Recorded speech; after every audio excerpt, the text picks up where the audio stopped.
Olá, bora falar de geografia, atualidade, política, meio ambiente, um monte de coisa. Eu sou Cláudio Hansen, eu sou professor de geografia e atualidades e gestor pedagógico aqui no Descomplica.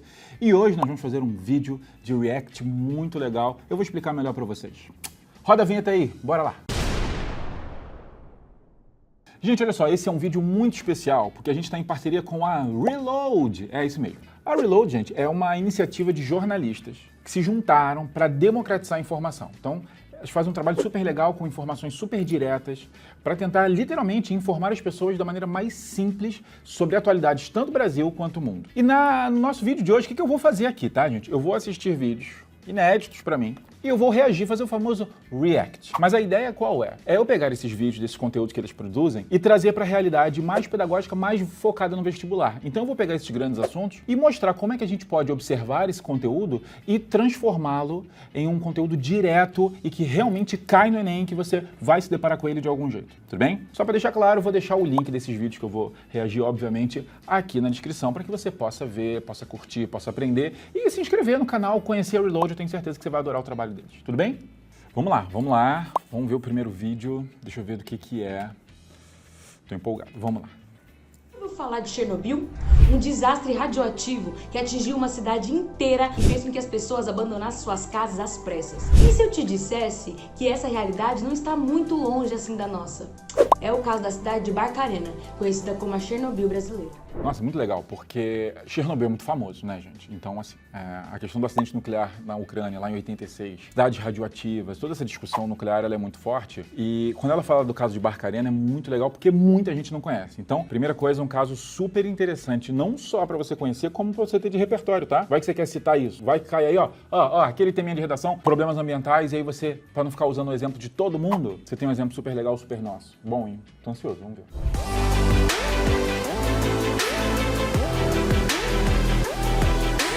E aí, meus Reloaders, tudo bem? Eu sou a Tawane e hoje a gente vai falar de Barcarena, uma cidade que aos poucos vem morrendo por conta das mineradoras. Se você não conhece, Barcarena é uma pequena cidade no interior do Pará. A cidade é um importante polo industrial, com mineração e exportação de caulim, minério utilizado na fabricação de cerâmicas, colas, alumina e alumínio. E foi no período da ditadura militar que o governo brasileiro deu início à exploração do alumínio na cidade, construindo a Albrás e a Alunorte, que é a maior produtora de alumina no mundo. Olha, já começou muito importante e, assim, vamos tentar trazer um pouco dessas informações pro Enem, tá, gente? Para vestibulares, etc.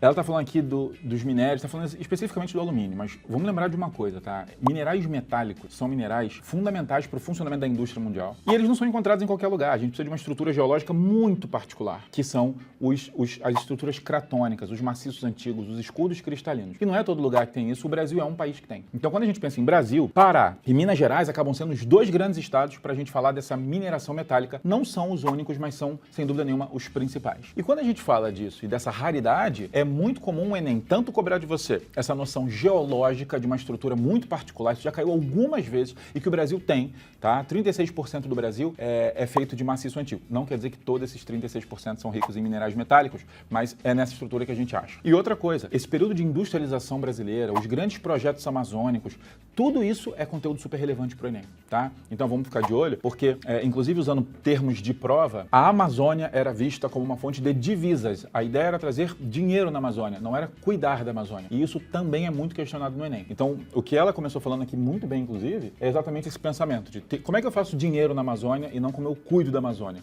Fatalmente o vídeo vai fazer dessa transição. Muito bom. Duas empresas foram criadas para trabalharem em regime de interdependência. A Alunorte produz alumina, que é transformada em alumínio pela Albrás. E em 2010, o grupo Norsk Hydro, da Noruega, tornou-se o dono da maior parte de suas ações e, portanto, o administrador de toda a cadeia de alumínio em Barcarena. A trajetória da Alunorte é marcada por diversos desastres socioambientais. Segundo dados do Ministério Público Federal e do Ministério Público do Pará, foram pelo menos 3 episódios de despejos irregulares de rejeitos tóxicos não tratados no meio ambiente. Olha só que me veio à cabeça, né, gente? Tudo muito natural agora. Ela falou que a iniciativa era estatal, mas que depois a Norsk Hydro, né, a Hydro, uma empresa norueguesa, comprou e cuida da operação e está tendo problemas gravíssimos de despejo irregular tóxico no meio ambiente poluindo águas. Olha só como isso é um comportamento não só brasileiro, se você quiser fazer uma ponte interessante. Não sei se você já ouviu falar na série Ragnarok, que é uma série que fala sobre deuses nórdicos, é uma série norueguesa, cujo tema central gira em torno de uma mineradora que polui água numa cidade da Noruega, perto de uma geleira. Então, isso é uma temática que eles fizeram, obviamente, uma releitura dos deuses nórdicos, mas falando sobre esse problema de contaminação de água e como isso afeta a população. E eu tenho certeza que esse vídeo vai passar por isso, porque é o próximo passo, é falar de como essa água ela afeta as pessoas. 2009, 2014 e 2018. Mas foi exatamente o de 2018 que causou o desastre socioambiental mais conhecido de Barcarena, o transbordamento de uma das bacias da Hidroalunorte, que contaminou rios e igarapés próximos à refinaria de Bauxita, impactando diretamente 5 comunidades quilombolas localizadas a poucos metros dali. O transbordamento atingiu dezenas de outras comunidades ribeirinhas que dependem dos rios que foram atingidos pela lama tóxica. Para piorar, também foram encontrados dutos clandestinos de descarte de rejeitos não tratados em direção ao Rio Pará. Isso acabou obrigando o grupo norueguês a firmar um termo de ajustamento de condutas com o Ministério Público Federal, se comprometendo em ampliar suas estações de tratamento de rejeitos, criar um plano de contingência em casos de novos desastres, criar uma alternativa viável de acesso à água potável e distribuir tickets de alimentação no valor de R$600 para as famílias afetadas com o transbordamento. Mas... Olha só, tem uma parte aqui, mais ou menos 2 minutos do vídeo, tá? Você que vai ver. Em que ela fala sobre os problemas, né? O fato de ter transbordado e isso obviamente afeta as populações ali. E a prova do Enem, mais na parte de história, cobra muita relação da Constituição de 88 com o reconhecimento do direito dessas populações. Isso cai na prova, fica de olho.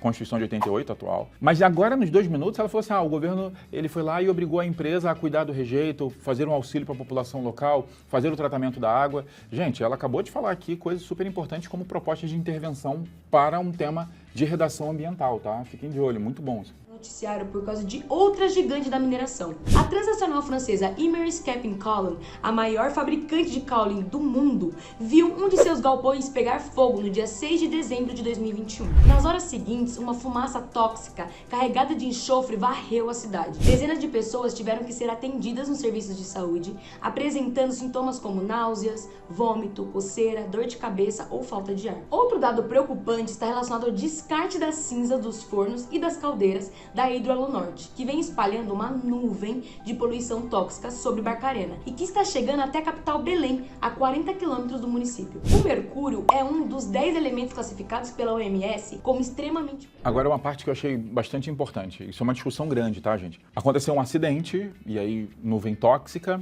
a própria gestão dos resíduos, né, no caso ali da fuligem, também intoxicou pessoas, ela agora está falando do mercúrio como elemento extremamente perigoso pela OMS. Isso é uma discussão grande, só para vocês já ficarem pensando nela. O argumento de muitas mineradoras é que eles não podem escolher onde eles vão atuar. Então, eles precisam atuar onde o minério está.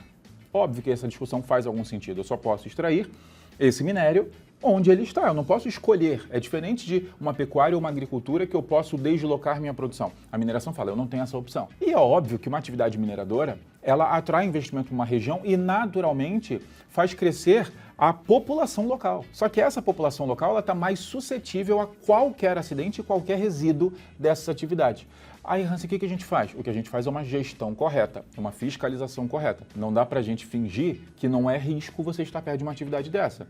Também não é para parar a atividade se ela estiver dentro da legalidade. Então, o que a gente imagina? Que você precisa fazer uma gestão boa da saúde e dos resíduos desse lugar. À saúde humana. De acordo com a pesquisadora Simone Pereira, Barcarena é um lugar extremamente perigoso para bichos, plantas e para as pessoas, tudo por causa do ar contaminado. A presidente da Associação dos Caboclos, Indígenas e Quilombolas da Amazônia, Socorro do Burajuba, tem travado uma longa luta judicial contra o grupo Norsk Hydro ASA. Ela perdeu o marido em setembro do ano passado e alega que o que matou foi exatamente a intoxicação no ar e nos rios de Barcarena. Ela representa cerca de 40 mil pessoas na cidade e move atualmente 5 ações contra a Hidro no Brasil e uma na corte holandesa, pedindo por reparações socioambientais, exames toxicológicos e indenizações por danos morais e materiais à população. Por conta disso, Socorro já recebeu ameaças de morte e chegou a ter sua casa invadida por homens encapuzados, que roubaram documentos importantes da associação. No fim, estamos falando... Nossa, olha só, ela falando o caso da Socorro e como ela entrou juridicamente contra grandes empresas, sofreu ameaça de morte, teve a casa invadida, roubaram documentos. Isso, infelizmente, é uma realidade muito comum, que é a dificuldade de pequenas populações entrarem em representações jurídicas contra grandes grupos ou contra o próprio Estado. Então imagina você qual é a chance de um pequeno grupo abrir um processo, por exemplo, contra uma grande política de Estado ou contra uma super empresa internacional e vencer. Então, assim, isso é uma questão que também já apareceu no Enem, tá? A questão da representação jurídica de povos, de territórios, etc. População que é envenenada todos os dias pela água, pelo ar e estão aqui, lutando para sobreviver e manter suas casas e terras. Esse é o canal Reload e a gente descomplica a notícia. Gente, muito legal esse primeiro vídeo, assunto super importante e vamos lembrar, né, que quando a gente pensa das grandes regiões brasileiras, o Enem, ele tem um princípio de não cobrar coisas muito locais porque facilitaria quem é dali. Então eu não vou cobrar uma coisa que, por exemplo, alguém que é de Pernambuco conhece muito melhor que qualquer pessoa do Brasil, ou alguém do Mato Grosso, alguém do Paraná, enfim. Então ele cobra grandes questões nacionais. E, sem dúvida, a gestão da Amazônia é uma das grandes questões nacionais que todo mundo que estuda precisa saber e o Enem costuma cobrar. Então, o caso da cidade de Barcarena, ele é bem interessante e vale o seu destaque, tá? Só lembrar o clássico, né? Qual é o clássico? Dá um likezinho pra gente, óbvio, se você estiver gostando, mas dá esse like porque é importante não só pra gente entender que, poxa, tá legal, faz mais, a gente gosta, mas também pra você começar a receber conteúdos que são relevantes pro seu vestibular, tá bom? Aproveita e faz o seguinte, como a gente produz um monte de coisa aqui e a gente sempre pensa em como levar você mais perto da sua vaga lá na faculdade, no Enem, se inscreve no canal, ativa o sininho, porque a gente produz muita coisa legal e você vai ficar sabendo quando a gente lançar alguma coisa nova, tá bom? Então, deixa o seu likezinho que vai ajudar muito. E agora, partamos para o segundo vídeo. Vamos ver. Olha o tema dele. O que vai acontecer com o Cerrado no Brasil? Eu nem abri o vídeo, gente, mas isso aqui já tem o selo Enem de Cai, tá bom? Vamos dar uma olhada. Vamos lá. Você já ouviu falar em floresta de cabeça para baixo? Não, editor, não é bem assim não, editor. É a forma como o nosso Cerrado também é conhecido. Ele é o segundo maior bioma do Brasil, mas vem sofrendo com um desmatamento que atingiu o maior índice desde 2015. E pra piorar, tá sob risco de sofrer um apagão de dados. Vem comigo que eu te explico tudinho.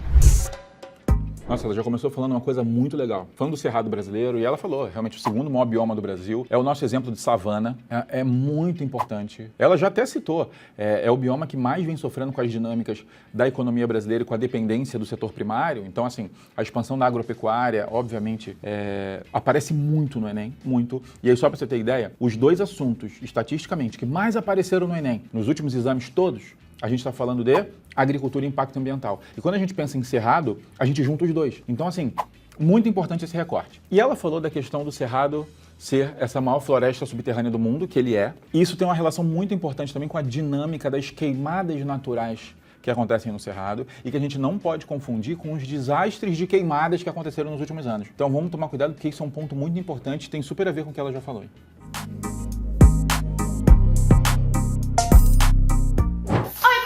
Eu sou a Larissa Venturini e vocês já viram que o assunto de hoje é muito importante, né? Então não se esquece de curtir o nosso vídeo, deixar o seu comentário e, claro, se inscrever no nosso canal. Bora pro vídeo! Amazônia, Cerrado, Caatinga, Mata Atlântica, Pantanal e Pampa são os biomas terrestres brasileiros. O Cerrado só fica atrás da Amazônia em tamanho, tá? Ele tá em 11 estados e a sua área é de mais de 2 milhões de quilômetros quadrados, o que representa cerca de 22% do território nacional. O Cerrado também é o lar de mais de 11 mil espécies de plantas nativas, sendo mais de 4 mil exclusivas daquela região, além de diversas espécies de mamíferos, aves, répteis, anfíbios, insetos. Aí você pensa, devia estar muito bem protegido, Ela fala né? muito bem. Deveria.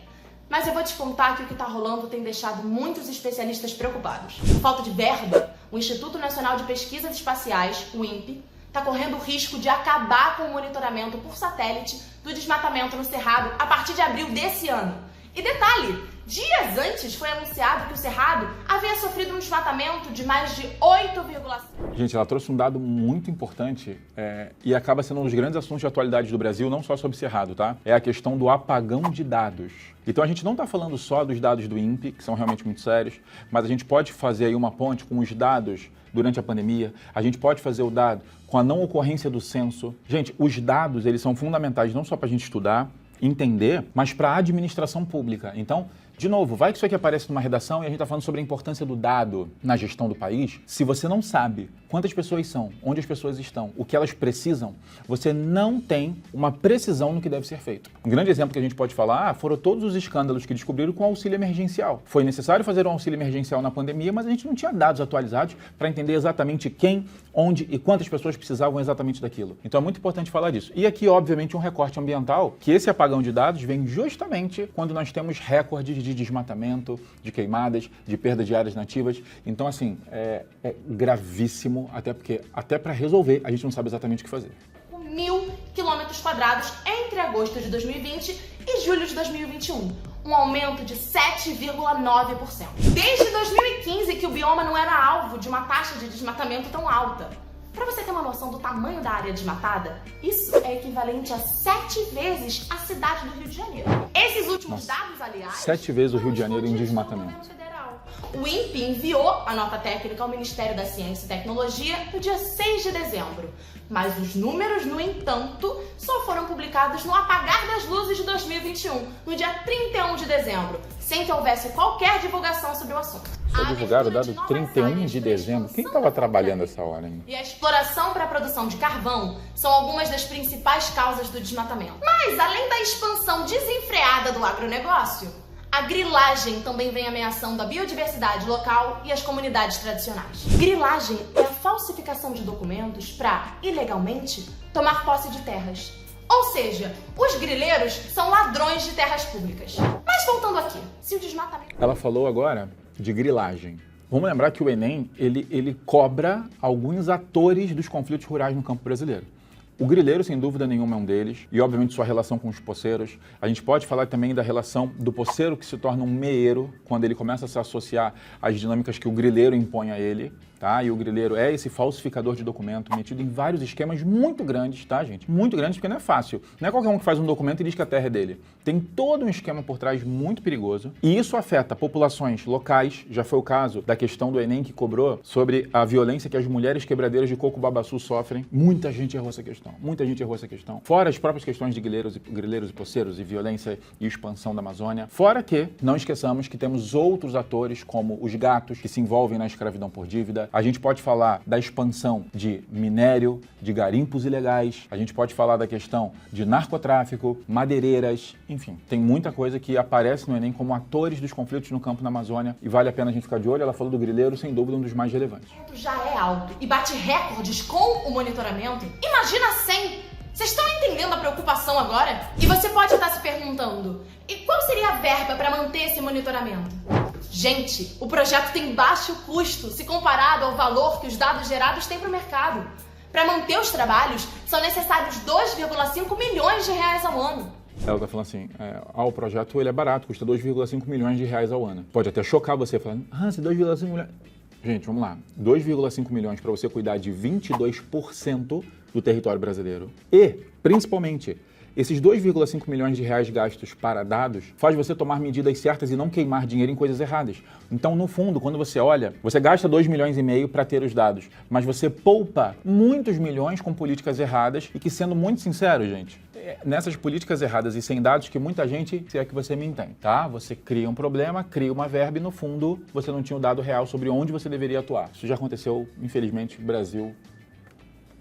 O INPE negou que as atividades de fiscalização do bioma sejam prejudicadas. O diretor Clésio Dinardim disse que já está atrás de novos recursos, principalmente por meio do Fundo Nacional da Ciência e Tecnologia. O INPE falou que vai manter os dados.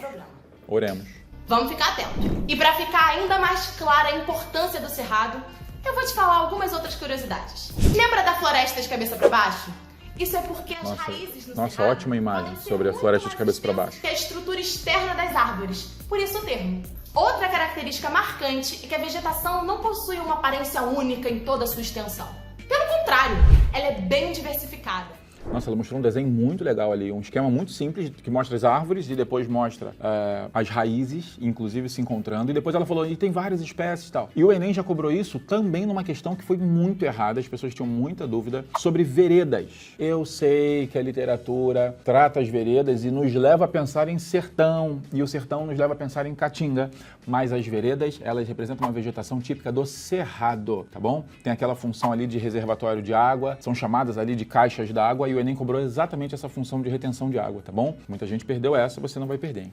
Apresentando desde formas campestres bem abertas, como os campos limpos, até formas relativamente densas, conhecidas como os cerradões. O cerrado concentra 8 nascentes das 12 bacias hidrográficas brasileiras. Por isso, é considerado a caixa d'água do país. Abriga 5% das espécies do planeta e 30% da biodiversidade brasileira. Das espécies do Apesar planeta, de toda essa importância biológica ser conhecida, o cerrado é o bioma que possui a menor porcentagem de áreas sobre a proteção integral. E esse risco de um apagão de dados sobre o desmatamento do cerrado vem para aumentar a lista de desmontes da área ambiental no governo Bolsonaro. Mesmo que o governo consiga enterrar o sistema de monitoramento do INPE, vai ser muito difícil esconder o processo acelerado de desmatamento do cerrado. E nós não podemos fechar os nossos olhos. A realidade não vai ser escondida. Esse aqui é o canal Reload e a gente descomplica a notícia. Muito legal, muito bom. E quando ela fala do desmatamento, vamos lá. Pensando em Brasil, meio ambiente e Enem. Como eu falei para vocês, impacto ambiental briga ali com a agricultura para ser o assunto que mais caiu no Enem ali 2014 para cá e etc. Então é muito relevante. E quando a gente pensa em Brasil, vamos lembrar de uma coisa. Quando a gente pensa em impacto ambiental, Brasil, isso tudo, é muito comum a gente associar os grandes países e os grandes impactos ambientais à queima de combustíveis fósseis, que é o maior impacto ambiental do mundo, e o Brasil está nessa também. Vamos lembrar que a gente é rodoviário, utiliza muito diesel, muita gasolina, etc. Contudo, o Brasil é um país que se destaca não só pela queima de combustível fóssil, mas também pelo desmatamento. E quando a gente pensa em Enem, não tem como você ir para a prova do Enem sem ter estudado os efeitos do desmatamento no Brasil. As causas também, mas os efeitos e a dinâmica acabam sendo muito importantes para a prova. Tá? E quando a gente fala de cerrado, isso obviamente é fundamental. Gente, então esse foi o nosso vídeo de React. Queria mandar um beijo aí, pessoal do Reload. Conheci muitos dados, muita informação, um trabalho bonito que vocês estão fazendo. Obrigado pela parceria e eu gostaria de pedir o clássico, né, gente? Dá uma curtida no vídeo, se inscreve no canal, ativa o sininho, lembra que a gente está sempre produzindo novos conteúdos e dessa forma você vai receber sempre que a gente fizer algo novo, tá bom? Um beijo, foi um prazer estar com vocês hoje e até a próxima. Pode ir? Não. É isso que adiantou, o vídeo acabou. Não só o vídeo, mas a bateria.